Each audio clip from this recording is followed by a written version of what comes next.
Steve has laid a fantastic culture here with our guys. We have veteran guys. He just stayed with it. And, we had JaVale come off the bench. And Pat McCaw, he was fantastic for us. And you talk about a young guy that's a second-round pick that, matter of fact, our ownership group went out and bought that pick. It's phenomenal how he's turned out and how he's helped us, not just last night, but throughout the course of the year, just staying ready. So the guys did a heck of a job, and give him a thumbs up. Did you tell Steve you're going to win one for the Gipper?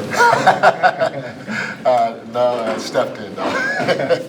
What's the biggest growth? Just his understanding of what it means to be a professional in the NBA, and he obviously has a good head on his shoulders. He comes from a basketball background, and he had a lot of positives, but I think he's, as time has gone on, he's understood what it takes to stay ready and be ready. And, he's gone from playing 30 minutes one night to not getting off the bench the next 3 games. And, sometimes that can be deflating. Sometimes you're like, I'm not coming in the gym today to get my work or anything like that. But he's just stayed with it. He's always at the gym. And you can see his ability to knock down big shots, especially from range, as time has gone on. He seemed a little aggressive in the last game. Yeah, Willie Green's done a terrific job working with him. He works with him quite a bit.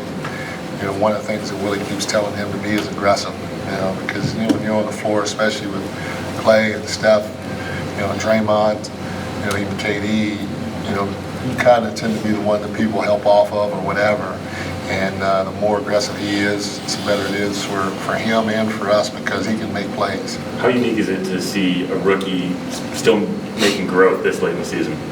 I tell you, it's remarkable. And then, I said last night about, Bob and those guys finding him in the second round. I said it earlier today about, ownership buying that pick. And that's what kind of baffles me. I don't know anything about the draft or anything like that, especially when he came out. I wasn't paying too much attention to it. But to find a guy like that in the second round, my son actually played against him at New Mexico.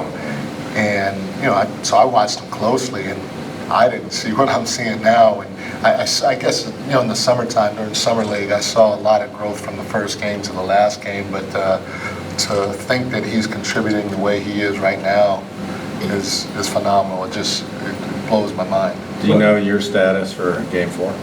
Well, I figure I'm going to ride off into the sunset. I helped us get one win, so I'm not doing this no more. Can you take us through your communication with Steve and how you were able to convey his messages to the team? But, the good part about it, obviously, I've been here throughout most of the year and have a decent feel of what he's trying to do. And, I've learned a lot from him and the rest of the staff and the players. And so, we met regularly. We always meet, and we had met, we talked the night before the game. Actually, we talked, 11, 12 o'clock at night, and we talked again in the morning time, and then before the game I went to his room. So I spent a lot of time with him, and I have in the past, and I will continue to do that. And, again, you don't have to tell our guys much because they've been there and done that. And then, Q-Dog's been with them forever. JC's been there, and Coach Adams. So the group, just as a whole understands what he wants, and it makes it easy for a guy like me to just be a part. Has your day-to-day that much over the last couple days? Yeah, like I said, I really want to go to Starbucks right now, but Double R didn't allow me to do that, so I'm here. So you guys kind of screwed up my routine from getting a coffee, for actually caramel mocha. That's about it. Can you describe the relationship, even the brotherhood, I'd say, you see between Q and Coach? I imagine it's really important to have. No, it's extremely important, and having a guy around you that you know so well, for both of them, is a comforting feeling. And they probably spend more time together than anybody else on the staff, especially with what Steve's going through. It's good to be able to have somebody like that, because at times he can crack jokes or reminisce about things in the past that keeps it all light for everybody, including Steve. In terms of coaching in game, was it easier anticipated getting back into that seat, or how was that transition? Yeah, obviously the butterflies are there because we hadn't really been in that seat in a while, or at least I hadn't been in that seat for a while, and so they were there. But again, I just tell you, I'm not saying this because I'm here, but the culture here, the foundation that Steve's laid, Bob's a freaking great guy, and the players are smart, and the coaches I had around me, it all kind of puts you at ease, and it turns into a real fluid situation, with what you have around you. So from that standpoint, everybody made it rather easy for me to make the adjustment. When you guys are down double digits, how did you make decisions about how you would talk to the team and the way you might use volume, or how you're going to bring their spirits up and energy up? Well, one of the many things that I learned from Steve about this group is you don't need a lot of rah-rah with this group. And the biggest thing is just tell them the truth. And a lot of times they already know what's going on. Sometimes you just need to remind them, or they need to hear it out loud. But there was really no need for me to raise my voice or anything like that. I just told them what I saw, and 3/4 of the time they saw it before me anyway.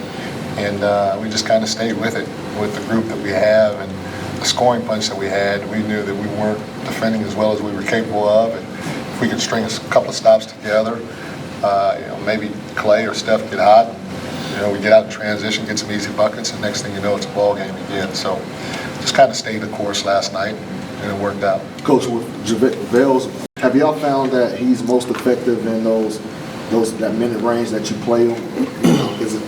It's, at times you can say, well, man, they should keep him in the game, but what have y'all found out as far as the minutes and when he's most effective?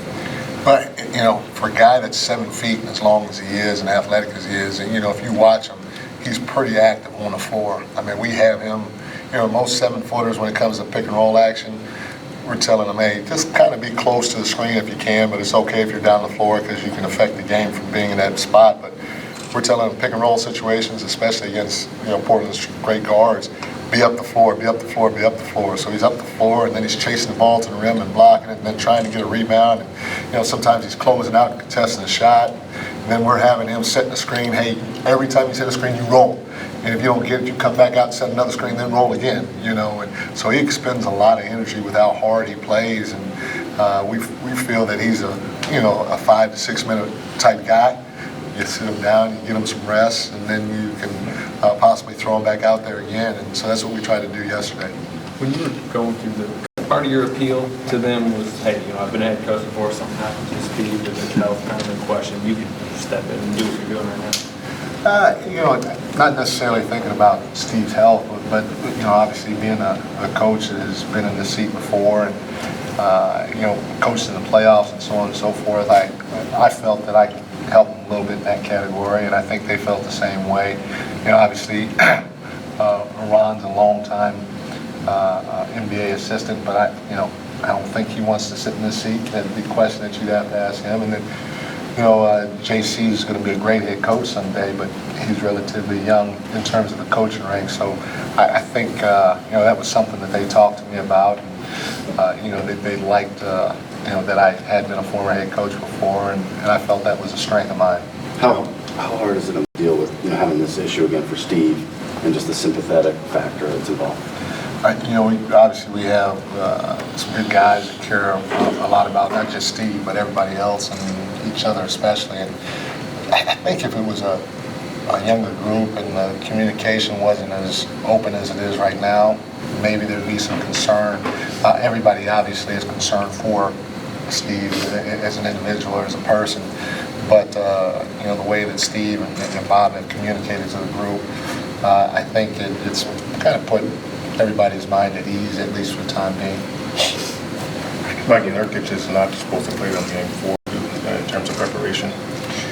No, it's kind of funny, man. We kind of prepared for him almost in every game, just showing, just from the standpoint at least, showing some key clips of the way we think he plays and some of the things that he does well. And some of the areas that we think we may be able to take advantage of when he's on the floor.